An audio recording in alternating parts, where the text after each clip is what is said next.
દિયોદર તાલુકા પંચાયત ચૂંટણી વિવાદ કેસમાં કોંગ્રેસના 6 આગેવાનોને સુપ્રીમ કોર્ટમાંથી આગોતરા જામીન મળતા સ્થાનિક રાજકારણમાં ગરમાવો આવી ગયો છે। નવરચિત વાવ-થરાદ જિલ્લાના દિયોદર તાલુકા પંચાયત ચૂંટણી વિવાદ મામલે છેલ્લા ઘણા સમયથી ચાલી રહેલા કાનૂની સંઘર્ષમાં કોંગ્રેસ પક્ષને એક મોટી સફળતા મળી છે। આ વિવાદિત કેસમાં સંડોવાયેલા 10 પૈકી 6 સભ્યોને દેશની સર્વોચ્ચ અદાલત એટલે કે સુપ્રીમ કોર્ટ તરફથી મોટી રાહત આપવામાં આવી છે। છેલ્લા 39 દિવસથી કાનૂની ગૂંચવણોનો સામનો કરી રહેલા કોંગ્રેસના આ આગેવાનોને આખરે કોર્ટે આગોતરા જામીન મંજૂર કર્યા છે। સુપ્રીમ કોર્ટમાં સુનાવણી દરમિયાન કોંગ્રેસ આગેવાનોના વકીલે ખૂબ જ ધારદાર અને અસરકારક દલીલો રજૂ કરી હતી, જેને ગ્રાહ્ય રાખીને અદાલતે આ મહત્વનો ચુકાદો આપ્યો છે। જામીન મેળવનારાઓમાં નવનિયુક્ત જિલ્લા પંચાયત સદસ્ય સિદ્ધરાજસિંહ ચૌહાણ સહિત અન્ય 5 વરિષ્ઠ આગેવાનોનો સમાવેશ થાય છે। આ કાનૂની રાહત બાદ વાવ-થરાદ જિલ્લા કોંગ્રેસના ખેમામાં ખુશીનો માહોલ જોવા મળી રહ્યો છે અને કાર્યકરોમાં નવો ઉત્સાહ સંચાર થયો છે। બીજી તરફ રાજકીય મોરચે પણ આ મુદ્દો ભારે ગાજી રહ્યો છે, કારણ કે આ કેસને લઈને શરૂઆતથી જ બંને પક્ષો સામસામે આક્ષેપબાજી કરી રહ્યા હતા। ત્યારે સુપ્રીમ કોર્ટના આ આદેશથી કોંગ્રેસ પક્ષ કાનૂની રીતે મજબૂત સ્થિતિમાં આવી ગયો છે।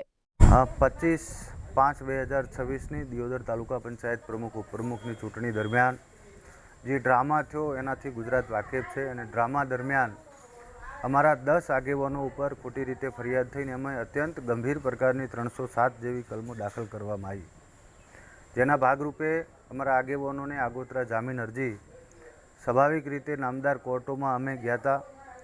તો એના ફળસ્વરૂપે ગઈકાલે નામદાર સુપ્રીમ કોર્ટમાં અમારી અરજી ચાલી ગઈ અને 6 સભ્યોની જામીન અરજી દાખલ કરેલી હતી। 6 સભ્યોને જામીન અરજી આગોતરા મંજૂર કરી છે।